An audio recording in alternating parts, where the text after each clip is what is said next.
It's known as Quds Day. Tens of thousands chanting "Down with America" and "Death to Israel." Some tying the Israeli and American flags around effigies of the devil and then setting them on fire. This all happening amid ongoing negotiations over Iran's nuclear program. Well, Israel has the most to lose here. Why? Well, not only would a nuclear Iran be devastating to the Israeli state, I mean, their leaders chant death to Israel. But think about it. If sanctions are lifted, where do you think that extra pocket change will go? Arming and supporting terrorists like Hamas, Hezbollah, Houthi rebels, the list goes on. And an arms embargo, well, you've got a whole slate of problems to deal with. But here with the Israeli perspective is our on-point Middle East relations expert, Philippe Assouline. Philippe, it's great to have you back. It's great to be back, Tomi.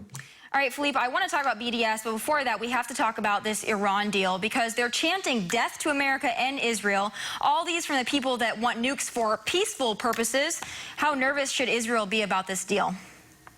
I think it's pretty clear how Israel needs to be cautious and on guard because they're openly threatening to annihilate the Israeli state. And they're doing it like weekly now. It's not even something rare and exceptional. But I really think the biggest losers ultimately are going to be the people of Iran themselves.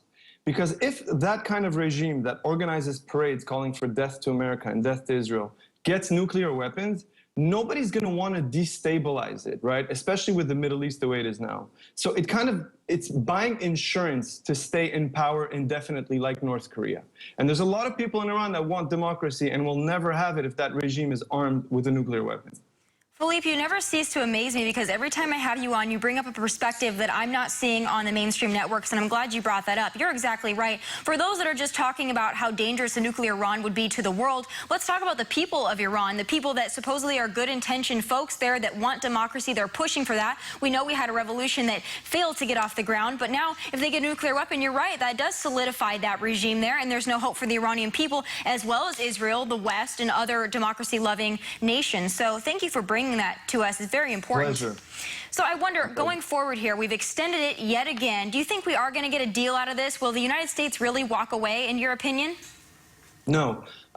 It's always possible. Obama's hinted recently that he won't take any deal, that it's less than 50%, but he's said things to that effect in the past. I think this administration is so focused on changing the Middle East and America's policy in the Middle East that it's projecting desperation, and I would be very surprised if they wouldn't clinch almost any deal. And the issue now is inspections, not inspections. That's Iran moving the goalposts. It's not even the main issue, really. The main issue is, will the West stop Iranians from getting a nuke even after this deal is struck? And I can't see how. Another concern that I have, beyond the idea of them getting a nuclear weapon, because we know that does take some time, but my fear in the interim is lifting sanctions. And if we lift sanctions like they want so abruptly, we end arms embargoes, that's the real danger to me that we're going to see within the next few months. We start giving them more money. Where do we think that money is going to go? I think you and I have a pretty good idea of exactly where it's going to go. I think President Obama's answer to an Israeli interviewer recently is the most telling. She said, but won't this money go to Hezbollah? And he said, probably not, which I think in political speak means yes. There is no doubt Iran is projecting its strength, and it's working for them by funding destabilizing groups everywhere in the Middle East. They have a presence in South America. They've conducted attacks in Europe, in India, in Thailand. And what has been the result? The West has come to the table and is willing to make concession after concession. If you had a business plan that worked so well, and you were going to get a bunch of cash now, would you change your plan? I wouldn't. The Iranians have no incentive to change the way they're acting. Of course not, and they're sitting back laughing at us right now, in my opinion. That's not the way I want the United States to look. I fear for Israel. I don't feel like we're supporting Israel like we should. That leads us into our next topic, because all the mainstream networks, of course, are talking about the Iran deal, but I hear very few talk about this BDS movement and what it's actually doing to Israel and the power of propaganda. So, Philippe, let's hear it. I want to know all about BDS for our viewers that don't understand it. Thank you very much for the question. So BDS stands for boycott, divestment, and sanctions. It's a movement that started about 10 years ago, and it builds on all these anti-Israel organizations, in particular on campuses across the United States. Its aim officially is to boycott Israel until it complies with whatever demands, withdrawing from the territories, all kinds of other issues that, have been framed as if the Palestinians had no agency. The real goal of BDS and its effect is to kind of bully Israel, to shame it, like the different kid in elementary school, slowly isolating it so that Israel can't have any academic contact with anybody, any artistic contact with anybody, any commercial contact with anybody. And it's making Israel into a pariah, exactly like a child who's a bit different in elementary school would be.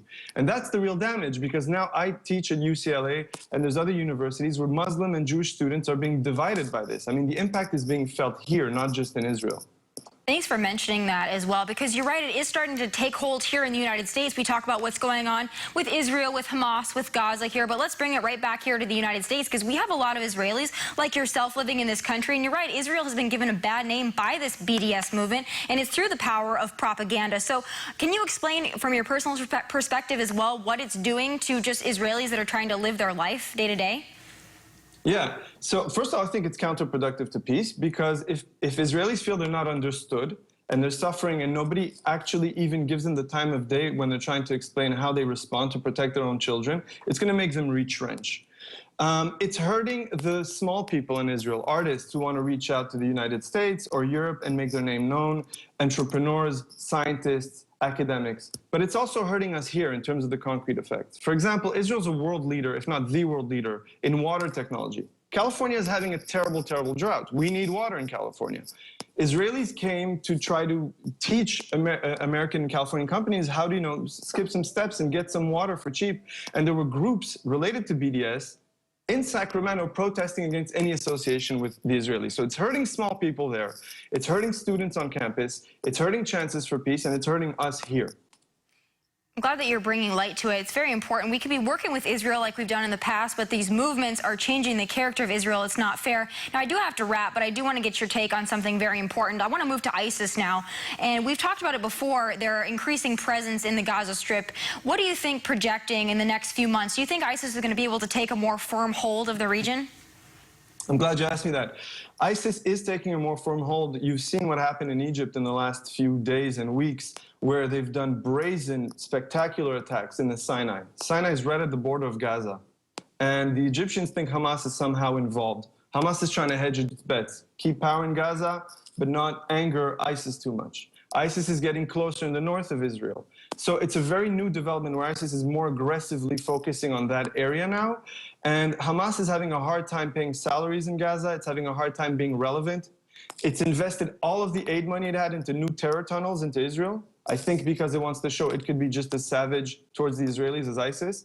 So it's very much in flux, and anything could happen. It seemed to me before that ISIS wasn't that much of a presence in the area. The Sinai element with Egypt may change that. I hope it doesn't. And Philippe, my concern here, as we've seen with ISIS time and time again, is their ability to entrench in these communities and to take over and win the hearts and minds of the people. Now you've got the Palestinian people there that feel like they're isolated. They're looking for someone to turn to. They've got horrible poverty there. That's my concern, is that ISIS is going to win their hearts and minds. Is that something we need to fear in the coming months? This goes back to what you were saying about the power propaganda. I think it could be an element for a significant portion of the Palestinians. We've seen Palestinians in Jerusalem on the Temple Mount waving ISIS flags already. This is not a place where they're under Hamas control or they've been forced to do it. They are using a propaganda of religion, this idealized notion of the caliphate that appeals to a lot of people. Unfortunately, it's not unsimilar to BDS, which is exploiting Americans' kindness by tapping into narratives that appeal to Americans, like apartheid or racism or Ferguson recently. It's playing on people's heartstrings, and that is a very dangerous thing in the long run. It's such a shame, too, because we know that the first step is winning the hearts and minds. And once you do that, there's no limit to how far they can expand and metastasize, right. Something we need to keep an eye on. Philippe, thank you so much for the expert analysis here. I appreciate your perspective, as always.